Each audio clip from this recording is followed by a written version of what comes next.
ఇది త్రైత సిద్ధాంత భగవద్గీత. త్రైత సిద్ధాంత భగవద్గీత అంటే ఒక్క నిమిషం నేను మాట్లాడిన తర్వాత మీరు మాట్లాడండి. జీవాత్మ నేను మాట్లాడినాక నువ్వు మాట్లాడు. ఫస్ట్ ప్రథమ దైవ గ్రంథము త్రైత సిద్ధాంత భగవద్గీత అని చెప్పేసి పెట్టి ఇలా హిందూ అనేటువంటి పదం ఒకటి పెట్టిరు.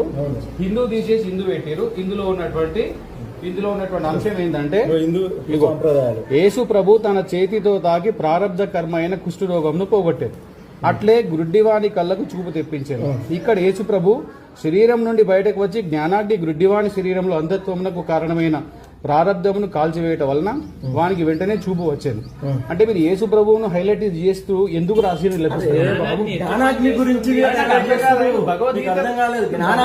భగవద్గీతలో యేసు ప్రభు ఎందుకు వచ్చిండు? భగవద్గీత అర్థమైంది. హిందూ మతం గురించి మాట్లాడుతున్నా ఉన్నారట. నువ్వు మా ఇంటికి వచ్చి నువ్వు మాట్లాడుతున్నావు కాబట్టి నేను చెప్తున్నా. నేను మాట్లాడుతున్నావు యేసు ప్రభు తీసుకో, అంతేగాని కాదు. నువ్వు తప్పు. నువ్వు ప్రచారం చేయడం తప్పు. యేసు ప్రభు గురించి ప్రచారం చేయడం. ఇదేంటి యేసు ప్రభు కాకపోతే ఎగ్జాంపుల్ భగవద్గీతలో యేసు ప్రభు ఎందుకు? చెప్పడానికి భగవద్గీతలో యేసు ప్రభు ఎందుకు? ఎగ్జాంపుల్ తీసుకుంటారు. ఎగ్జాంపుల్ నీకెందుకు? రాముడు లేడా? కృష్ణుడు లేడా? పడేస్తుంది.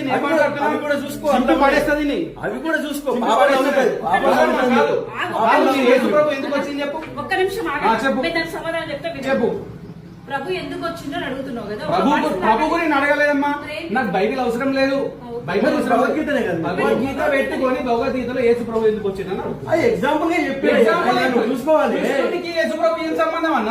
జ్ఞానాగ్ని గురించి చెప్పిన జ్ఞానాగ్ని ఉందా లేదా? జ్ఞానాగ్ని ఉందా లేదా? వెళ్ళిపోండి. ఇమీడియట్లీ నువ్వు నీకు అర్థం కాలేదు. అది జ్ఞానాగ్ని ఉందా లేదా అని నువ్వు చూసుకోవాలి. కానీ పిచ్చకుండా వేసాం పెట్టుకొని వస్తున్నారు. భగవద్గీత పెట్టుకుని యేసు ప్రభు అని పట్టుకుంటా పిచ్చకుండా వేసాం వేస్తున్నారు మీరు. పనికి రాదు. బొట్టు పెట్టకుండా డైరెక్ట్ బైబిల్ పట్టుకొని తిరుగుడు. భగవద్గీత కాదు. యేసు ప్రభు గురించి ప్రచారం చేస్తున్నారు. పిచ్చర్లుగా మాట్లాడుకో. మనోభావాలు దాటాను నేను చెప్తున్నా. మనోభావాలు దాటాను. మీరు పిచ్చి పిచ్చి చేసాలు వేస్తే వెళ్ళండి. ఫస్ట్